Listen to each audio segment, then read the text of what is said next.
Space Infantry Resurgence. Wow, this is a game that when it showed up in my mailbox, it was like seeing a friend that you had kind of forgotten about for a long time, say about 10 years. And when you see the friend, it's like, whoa, you look great. I mean, time was kinder to you than to me, I guess.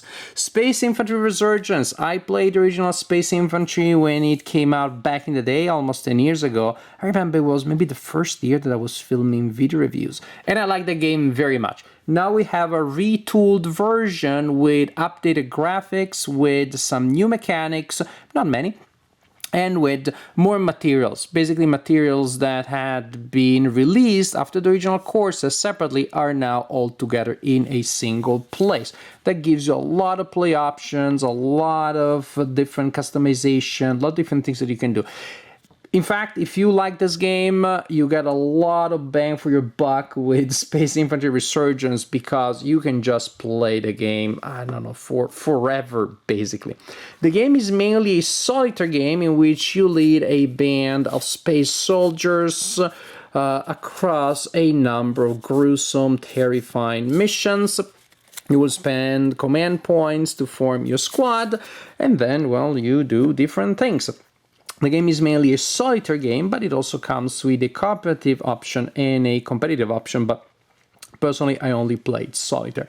Again, immense variety here, as you will see soon. So first you can form your squad, which can be different from game to game. Then you add equipables, weapons, other items that they can carry, and again, more variety.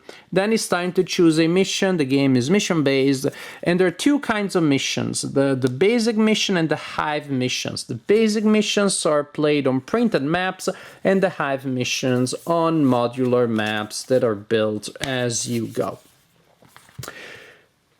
Back in the day, the printed maps had everything printed on it. Right now, what you have is only the blueprint, a diagram. So after you choose a mission that will tell you what you're gonna do, maybe you need to explore mission nodes, rescue scientists, destroy a gate, kill a Leviathan. That looks easy.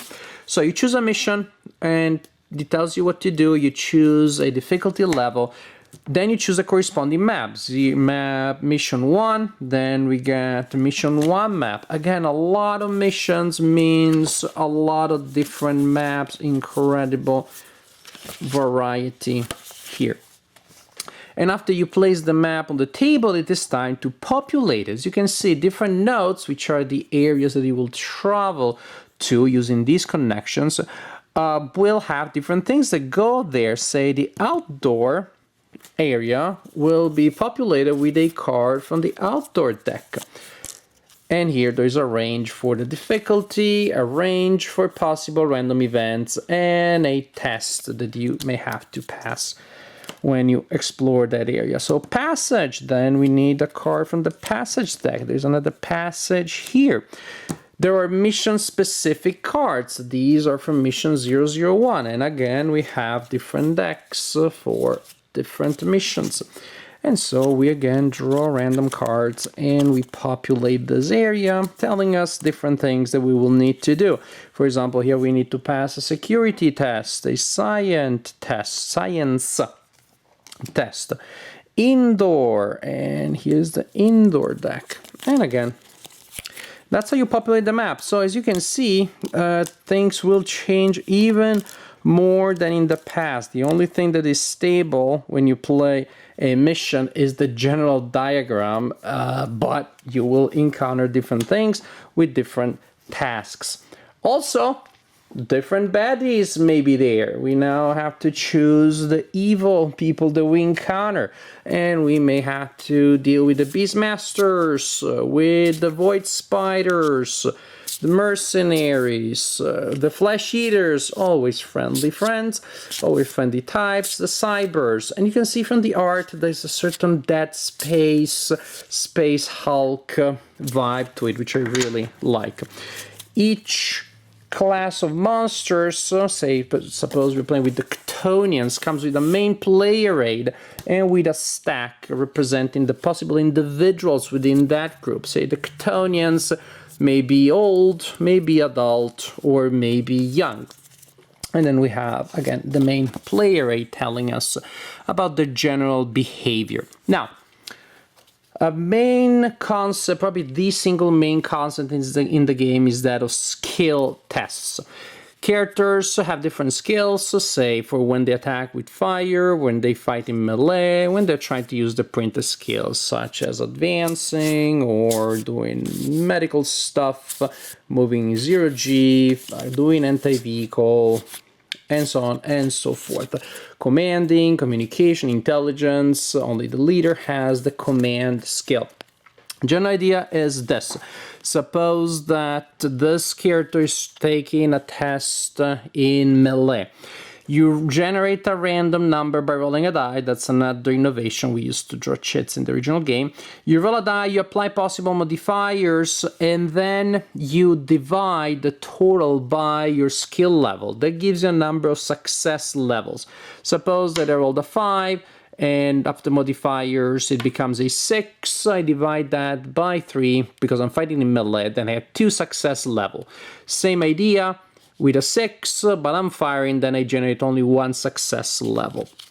Command points, the command check works in the same way, but it generates command points that can be spent in different ways, such as affecting other people's checks.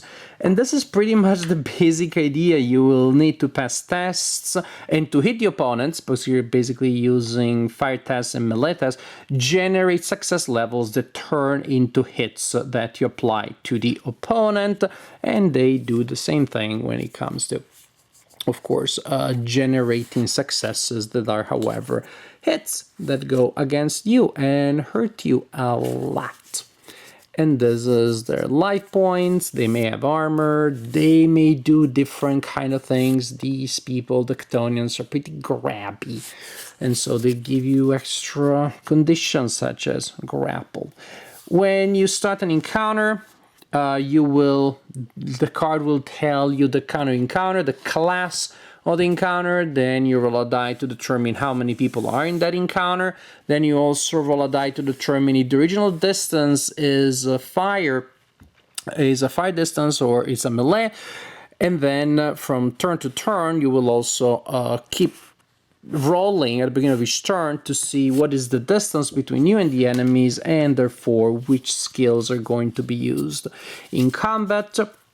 And different tactics may change. These monsters do work in different ways, and that is pretty incredible.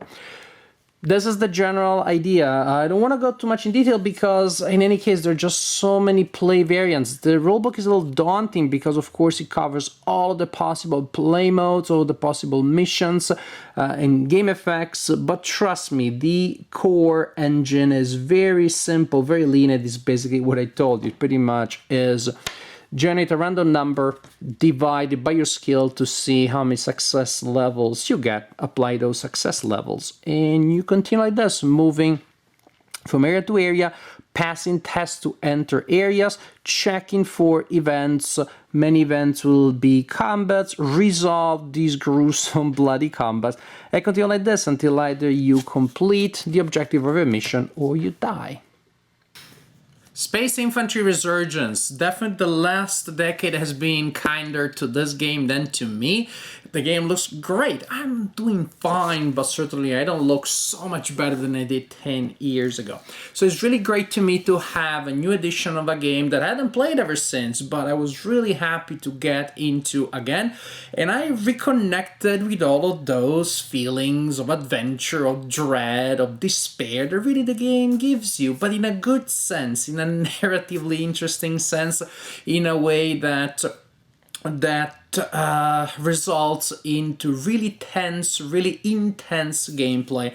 The things that you liked in the original game, if you played it, are all here. Again, it's about the adventure, it's about the combat, it's about the replay value, and it is about the theme. In a sense, the game almost feels like an interactive adventure / horror movie in a sci-fi setting. It is all about the theme, it is all about seeing the struggle of your soldiers that are blowing at these horrible monsters, that are taking horrendous wounds, that are going down one after the other, but still pushing and getting close to the end of the mission. It is all about that atmosphere that the game really manages to generate. And to me it's remarkable because if we were just to look past the theme, past the components, the basic idea is so simple. It's really about random checks. and see how many level of success you get. Then, of course, you spend resources, you decide how to use your command points, but ultimately the game is, dare I say, repetitive from the strictly mechanical point of view. But I'm not saying it as a derogatory thing. Actually, I'm saying it like, although technically you're doing the same thing over and over again, it is so well disguised behind so many screens of different monsters, different themes, different things that you can do, different equipables, weapons, maps, nodes, events, etc., etc., etc., that you barely notice it. In that sense, precisely because you have so much thematic richness, actually having a mechanical core which is so simple and it is always the same, you don't have to worry about, wait a second, which procedure do I need to use this? To me, it's an advantage. To me, having that simple core right there behind the game allows the theme to shine through. So it's a rare case in which a game in which you basically do the same thing over and over again feels like it has so much variety. So to me, it's quite good. That's one of the fun things about this game. It's a game that shines because of the theme, because of the action, because of the adventure. It is great to see it now looking so good with so much extra material, at least to me, because I have played the original game and not the expansions that came out in between and that are now included here. Space Infantry Resurgence. If you played the original game, you probably want to take a look at this one. If you didn't, but you like good, tense, highly thematic, intense solitaire games, then I think this may be a game that you will enjoy.